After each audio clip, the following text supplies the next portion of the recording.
आ जाए वो कहते हैं जी पांचवा भी एक तबका है, वो है अपर एशलॉन्स ऑफ द मीडिया। फिर वो कहते हैं इसके अंदर वो भी हैं जो कि टैक्स नहीं देते, तजारत करते हैं, टैक्स नहीं देते। तो इसमें आप हॉल रोड ले लें या मैकलोड रोड ले लें, वो नहीं आते टैक्स, वो टैक्स नहीं देते। और वो भी एक किस्म के एक ऐसा तबका है जो कि एलीट जिसको आप कहते हैं। अच्छा अब तो ये एलीट कैप्चर इसे कहते हैं कि एलीट ने रियासत के इदारों को और रियासत को और मईशत को कैप्चर कर लिया, कब्जा कर लिया। तो अवाम के लिए कुछ नहीं बचता, ये खा पी जाते हैं और अवाम के लिए कुछ नहीं बचता। इसीलिए यहाँ से कोई 10 लाख के करीब लोग समुद्र क्रॉस करते हैं, जहाजों में जाते हैं, पकड़े जाते हैं, गिर जाते हैं, मर जाते हैं, डूब जाते हैं, फिर भी निकलते हैं इस मुल्क से। वो समझते हैं कि बाहर टैक्सी चला लेंगे दुबई के अंदर या जर्मनी में जाके टॉयलेट साफ कर लेंगे, दैट इज बेटर। यहाँ तो रोटी पानी भी नहीं मिलता तो you know this is the state of affairs. तो इस report it's 170 something page report और 186 और उन्होंने हर एरिया जो है पाकिस्तान का जिसके ऊपर प्रॉब्लम आ रही है एलीट कैप्चर की वजह से वो, और सोल्यूशन आशा उन्होंने क्या दी है, वो ये कहते हैं कि ये खाऊ पियो लोग है ना, इनको अब जेब अपनी काटनी पड़ेगी। ठीक, अगर ये अवाम को नहीं कुछ देंगे तो अवाम का स्टेक नहीं बनेगा। अवाम स्टेक होल्डर नहीं है मुल्क के अंदर। अगर अवाम जिस मुल्क के अंदर स्टेक होल्डर नहीं है वो मुल्क तरक्की कर ही नहीं सकता। लेकिन वो ये भी कहते हैं कि पाकिस्तान में तो कवानीन इब्तदाई सतह पर पॉलिसीज भी या टैक्सेशन के जो रूल्स हैं वो भी आम आदमी के लिए कभी डिजाइन नहीं किए गए। तो यही बात है ना, एलीट कैप्चर है ना। पहले क्या होता था, एलीट कैप्चर का मतलब ये था कि आम आदमी के ऊपर बोझ पड़ता था और ये जो क्लासेस है इनके ऊपर बोझ नहीं पड़ता था। हमें हर रोज कहा जाता है और जी सिर्फ 20 लाख टैक्स पेयर्स हैं, 30 लाख टैक्स पेयर्स हैं या 2 लाख टैक्स पेयर्स हैं, 3 लाख टैक्स पेयर्स।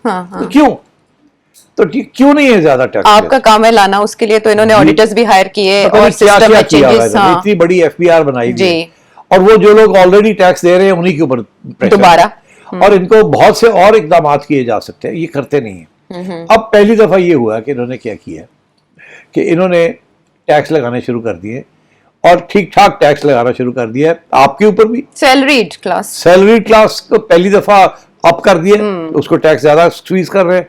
अच्छा, मगर इससे ज्यादा जो कॉर्पोरेट सेक्टर है, जो कारोबारी लोग हैं, उनके ऊपर भी टैक्स लगा दिए जो ऑलरेडी पे कर रहे हैं। ये नहीं कि जो नहीं दे रहे उनको अभी नहीं पकड़ा, नहीं उनको टैक्स नेट में ला ही नहीं सके, अभी नहीं ला सके, थोड़े बहुत आ गए भाग दौड़ कर रहे, मगर वो टैक्स नंबर ले लिया उन्होंने, मगर टैक्स अभी भी कोई नहीं दे रही। इसीलिए तो कह रहे हैं कि इस साल 500 अरब रुपए का टैक्स शॉर्टफॉल हो जाए, कम टैक्स इकट्ठा होगा।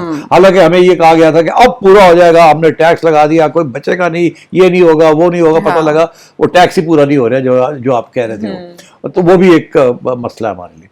तो ये जब अब इन्होंने टैक्स लगा दिया बड़ी बड़ी कॉर्पोरेशन के ऊपर, फिर सुपर टैक्स लगा दिया, फिर और किस्म की चीजें की, बड़ा शोर, वाह जी एलीट ने अपने ऊपर कुछ किया है। पता क्या चला, अब लेटेस्ट पॉलिसी ये है जो कि अब आने वाली है, मैं आपको बता दूं। अच्छा, वो ये इसको कम करने लगे। किसको? ये जो टैक्स रेट्स बढ़ा दिए ना अमीरों के लिए, उनको फिर गिराने लगे। और फिर किधर करेंगे? शॉर्टफॉल कैसे पूरा करेंगे? नहीं करेंगे ना। नहीं, जब तक और लोग नहीं आएंगे टैक्स नेट में, उस वक्त तक टैक्स तो नहीं बढ़ेगा, रेवेन्यू नहीं बढ़ेगी। रेवेन्यू नहीं बढ़ेगी, डेवलपमेंट एक्सपेंडिचर नहीं होगा, डेवलपमैंट एक्सपेंडिचर नहीं होगा, ग्रोथ नहीं होगी, ग्रोथ नहीं होगी तो गुर्बत बढ़ेगी, अनएम्प्लॉयमेंट बढ़ेगी, and so on and so forth. तो अब मसला ये है कि क्यों पहले बढ़ाए थे ना तो काम नहीं चला, बड़ा शोर हमने एलीट के ऊपर लगा दिया, ये कर दिया, अमीरों को हमने स्क्वीज कर दिया, पता लगा सारे ही उसमें स्क्वीज हो गए। ठीक है, अभी लोग कटौतियां शुरू हो गई हैं कि पहले जो टैक्स चैनल देती थी, अब वो कहते हैं आप खुद ही अपना टैक्स दें, और सबकी रियल इनकम गिरती जा रही है।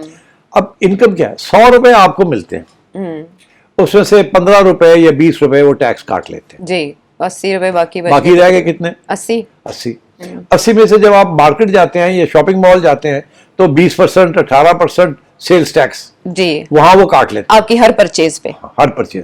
ठीक है, तो आप देने वालों में से हैं ना? बिल्कुल। हाँ, वो आप तो वो नहीं है जो छुपाते हैं, नहीं हो ही नहीं सकता। तो वो आपका इसका पहले 20 रुपए तो पहले काट लिए, 20 रुपए बाद में काट लिए, तो 40 रुपए तो आप ही के ऊपर काट दिए। और अगर आप 200 रुपए 200 से मुराद ये है कि डबल कर रहे हैं from what you are earning earlier, तो लोग तो कह रहे हैं हमारा 60% पे टैक्स रेट चला गया। अब सुपर टैक्स लगा ना कॉर्पोरेट्स के ऊपर, پہلے 25-28-29% ٹیکس تھا, پھر وہ 35 ہوا, اب وہ 38% کے قریب ہے, 40 ہے, اس کے اوپر پھر 10% لگا دیا. تو لوگ تو رو رہے ہیں. اچھا جب وہ رو رہے ہیں تو کیا کر رہے ہو؟ جی چوری. وہ آپ کہتے ہیں اچھا پھر ایسے تو کام نہیں چلے گا, تو اب چوری کرو. تو چوری بڑھ رہی ہے, جب چوری بڑھ رہی ہے تو ٹیکس کم مل رہا ہے. تو اب سوچوں میں پڑ گیا اب کیا کریں. اور کیونکہ وہ جو چوری ہوتی ہے وہ بلیک منی ہوتی ہے, وہ انویسٹ نہیں کر سکتے آپ. انویسٹمنٹ تو وائٹ منی کے ساتھ ہوتی ہے, اس کا تو حساب ہوتا ہے.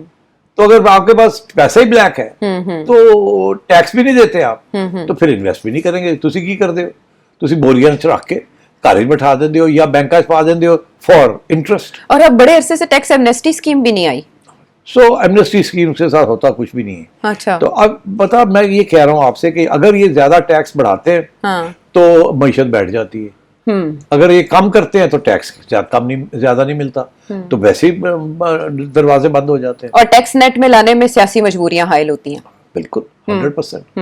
اب تجارت یہ ٹریڈرز کے اوپر کیوں نہیں لگاتے؟ ظاہر ہے وہ پھر ووٹ بینک ہے, ان کا ووٹ بینک ہے. تو سیٹھی صاحب اسی کے لیے تو ایس آئی ایف سی بنائی گئی تھی, اور آئی ایم ایف کی رپورٹ کہہ رہی ہے کہ اس پر پارلیمانی نگرانی کی کمی ہے. دوسری طرف وہ یہ کہہ رہے ہیں کہ پارلیمنٹ, کیبنٹ اور بیوروکریسی میں ایس آر اوز ایسے بنائے جاتے ہیں جو ایلیٹ کو فائدہ دیتے ہیں. یعنی کرپشن ادھر بھی ہے, تو پھر پارلیمانی نگرانی کیسے ایس آئی ایف سی؟ دیکھیے نا, ایس آئی ایف سی کے اوپر تو کوئی نگرانی نہیں ہے نا. اور پارلیمنٹ کی بات یہاں ہم کرتے ہیں, پارلیمنٹ انگوٹھے لگانے کے لیے ہے, وہ وہاں اچھی ڈیبیٹ بھی نہیں ہوتی سوائے سیاسی پوائنٹ سکورنگ کے.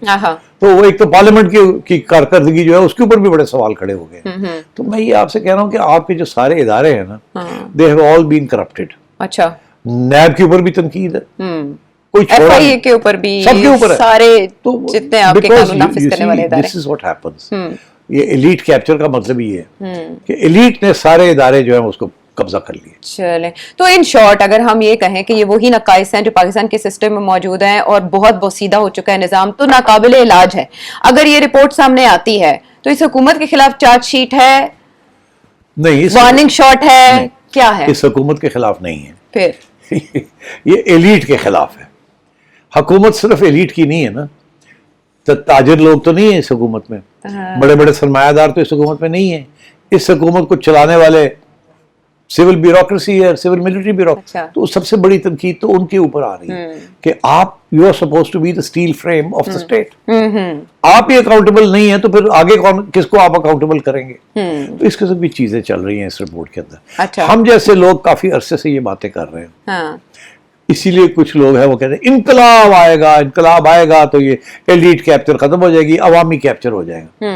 یہ ذوالفقار علی بھٹو صاحب نے یہی بیان کیا تھا کہ ہم نیشنلائز کر لیں گے ساری پراپرٹیز اور سارے اثاثے جو ہیں امیروں کے, اور ہم پبلک سیکٹر میں لے جائیں گے, اور یہ ہوگی عوامی حکومتیں. عوامی نہیں نکلی, وہ بھی ایلیٹ کیپچر ہی ہوگی at the end of the day. تو یہ اب اس کی سلوشن کیا ہے؟ سلوشن یہی ہے کہ کوئی بڑا ریڈیکل قسم کا ریفارمر آئے جسے ان بات کی سمجھ ہو, اور وہ ان لوگوں کے اوپر ڈیپینڈنٹ نہ ہو, ان کا ووٹ یا ان کے پیسے کے ساتھ وہ پاور میں نہ آیا ہو, اور وہ عوام کے